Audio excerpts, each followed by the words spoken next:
ये कहानी है सविता की, जो अपनी बहू कोमल और दो बेटे मयंक और अरविंद के साथ रहती थी।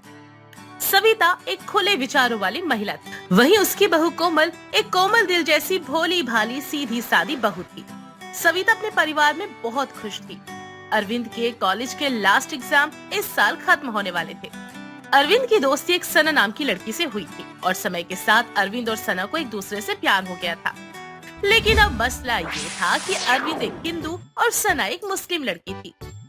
अरविंद, अब कुछ महीने बाद आपकी जॉब लग जाएगी, फिर आप हमारी शादी की बात अपने घर पे कर लोगे ना? हाँ सना, मैं अपने घर में हम दोनों की शादी की बात जरूर करूंगा।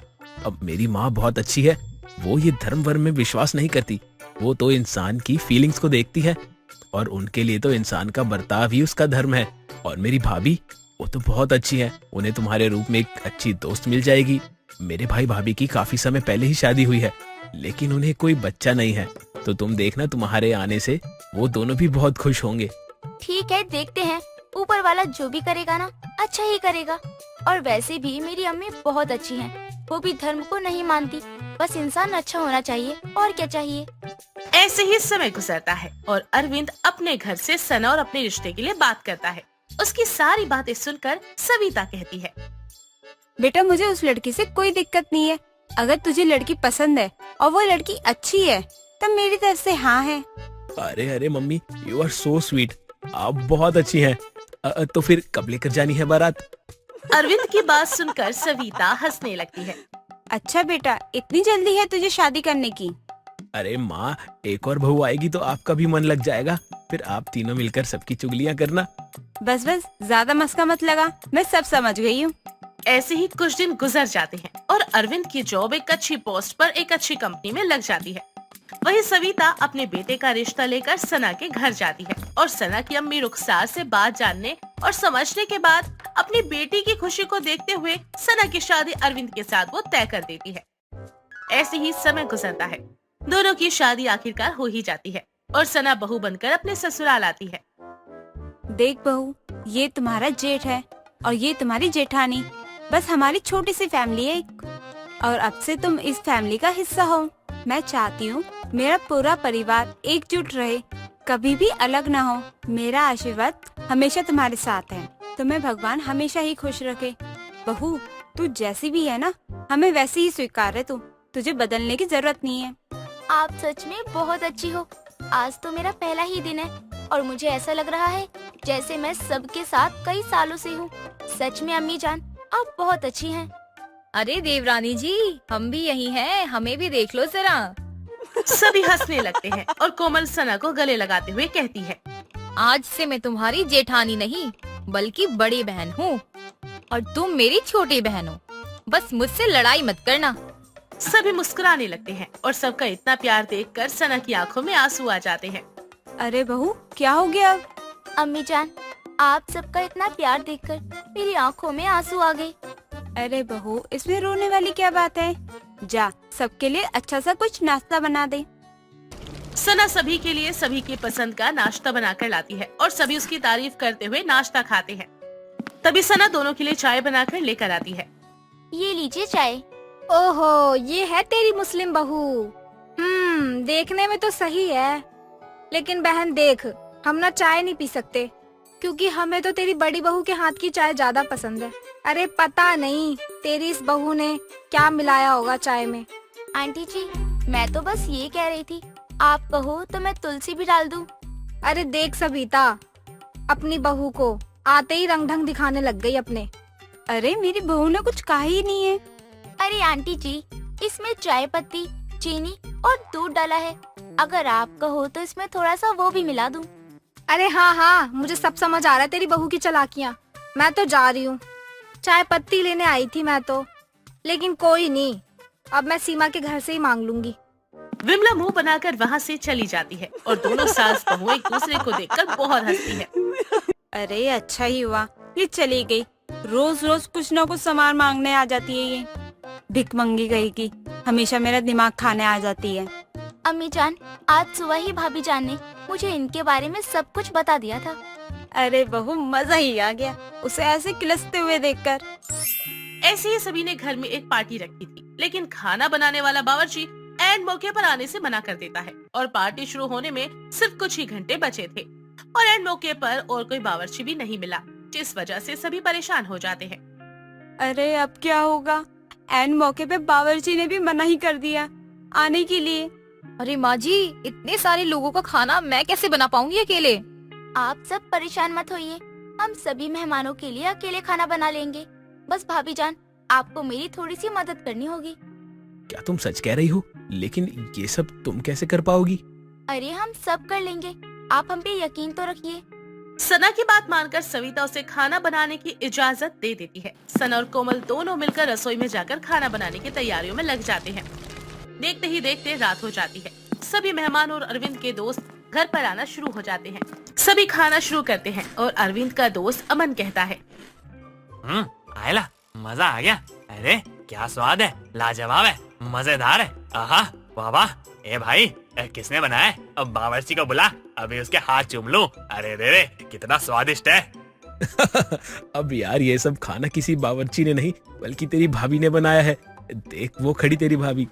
आयला, भाभी जितनी सुंदर है ना, खाना तो उससे भी ज्यादा अच्छा बनाती है।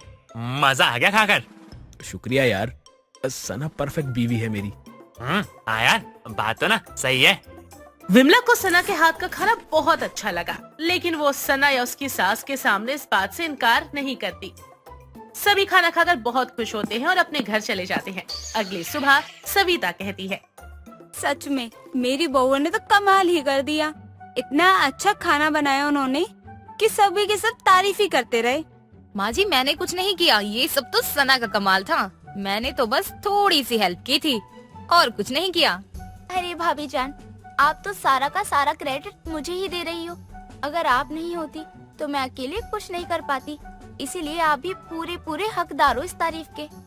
कुछ ही दिनों बाद एक शीतल नाम की एक औरत सविता के घर का पता ढूंढते हुए विमला के घर आती है और जाकर सविता के घर के बारे में पूछताछ करती है।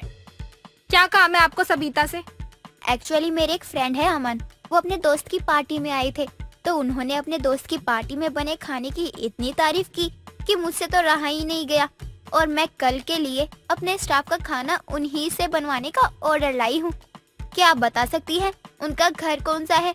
मैं उन्हें ऑर्डर के पूरे 20,000 देने को तैयार हूँ। क्या 20,000? अरे मजा ही आ जाएगा, मिल जाएगा तो। क्यों ना इससे ऑर्डर लेकर मैं सविता की बहू से खाना बनवा लूं। उसे ना कम पैसे देकर बाकी पैसे ना अपने पास रख लूंगी। अरे हाँ, वो सारा खाना ना मेरी बहू ने ही बनाया था। ओह अच्छा, ऐसी बात है क्या? फिर तो मैं सही जगह आई हूँ, लेकिन हाँ पहले मुझे एक प्लेट डेमो चाहिए आज शाम तक। हाँ, क्यों नहीं, हो जाएगा। ओके, फिर मैं शाम को आती हूँ। सविता अपनी बालकनी पर खड़ी विमला की सारी बातें सुन लेती है और विमला सविता के घर आती है। सविता, मुझे ना आज तुझसे बहुत अर्जेंट काम था। हाँ बोलना, क्या काम है तुझे? वो ना मेरे बेटे ने ना सबको कंपनी में ना एक शानदार पार्टी के लिए कहा है, और लेकिन तू तो जानती है ना, पार्टी में तो खाना ही मेन होता है और तेरी बहुओं को तो बहुत अच्छा खाना बनाने आता है। तो तू अपनी बहू से कहकर मेरे बेटे की कंपनी के लिए खाना बनवा देगी ना?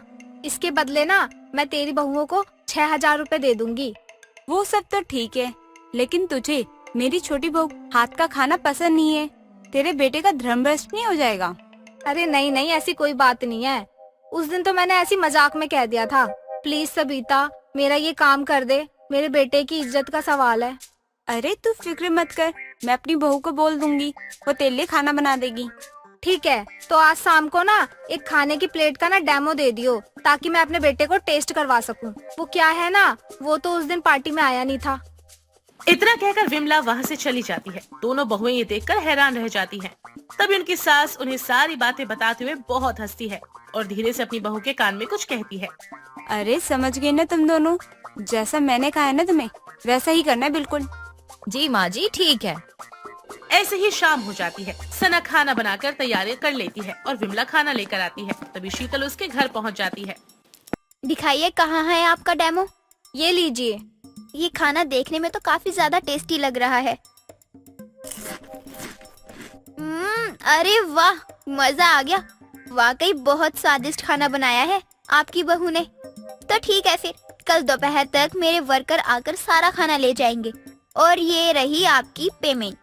पैसे देखकर तो विमला की खुशी का ठिकाना ही नहीं था। विमला सविता के घर जाकर खाने का ऑर्डर दे देती है और अगले दिन दोपहर तक खाना बनकर तैयार हो जाता है। शीतल के वर्कर आकर खाना ले जाते हैं और सभी खाना खाना शुरू करते हैं।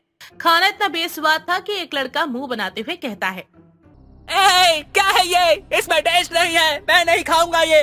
कैसा खाना बनाया है? मैडम जी, ये खाना खाने के लिए आपने हमें यहाँ बुलाया है? इतना वाहियात खाना हम नहीं खाएंगे।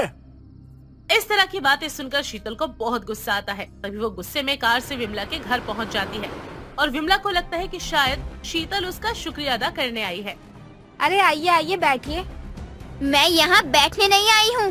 कहाँ है तुम्हारी बहू? बुलवाना उसे बाहर। कैसा खाना बनाया है उसने? खाने में कोई स्वाद ही नहीं है। मेरे सारे वर्कर खाने के लिए भूखे बैठे हैं और ऊपर से अब सबका मूड खराब हो चुका है। लेकिन ऐसा कैसे हो सकता है? कल ही तो आपने टेस्ट किया था, तब तो आपको बहुत पसंद आया था, और अब अचानक से? वो सब कुछ मुझे नहीं पता। मेरे सारे के सारे पैसे अभी के अभी वापस करो और वो सारा खाना कैसे भी करके सही करो, वरना मेरे साथ फ्रॉड करने के चक्कर में मैं तुम्हें पुलिस से गिरफ्तार करवा दूंगी और फिर तुम और तुम्हारी बहू चक्की पीसते रहना जेल में। हे भगवान, अब ये क्या हो गया? मेरे लालच के चक्कर में सब कुछ उल्टा हो गया। अरे वो सारे पैसे तो मैंने कल ही शॉपिंग में खर्च कर दिए थे, और अब मैं क्या करूं? अब मैं इसे पैसे लाकर दूं तो दूं कैसे? इतना कहकर शीतल गुस्से में वहाँ से चली जाती है। रोते हुए विमला सविता के पास जाकर उसे सारी बातें बताती है और अपनी गलती की माफी मांगते हुए बहुत रोती है। तभी सविता भी विमला को सारी बातें बता देती है। अरे ठीक है, बस कर। तू चुप हो जा। तेरा सारा सच ना मैं पहले से जानती हूँ। उस दिन तेरी जो भी बातें थी ना, वो मैंने बालकनी से सुन ली थी। तभी मैंने तुझे सबक सिखाने का सोचा। तभी मैंने ये जानबूझ के किया था। मुझे माफ कर दे सना बहू, तू ना सच में बहुत अच्छी है। कोई बात नहीं आंटी जी, अभी सबसे पहले हमें उनके ऑफिस जाकर सारा खाना सही करना पड़ेगा। चलिए आप सब। सभी शीतल के ऑफिस पहुंच जाते हैं और जहां जाकर विमला शीतल को सारी बातें बताती है, जिसके बाद सना के खाने के टेस्ट को वापस अच्छा बनाने के लिए अपना सीक्रेट मसाला डालती है और उससे खाने का टेस्ट वापस आ जाता है। सभी लोग खाना खाना शुरू करते हैं। सबको खाना इतना पसंद आता है कि सब उसकी बहुत तारीफ करते हैं और विमला सभी से हाथ जोड़कर अपनी गलती की माफी मांगती है।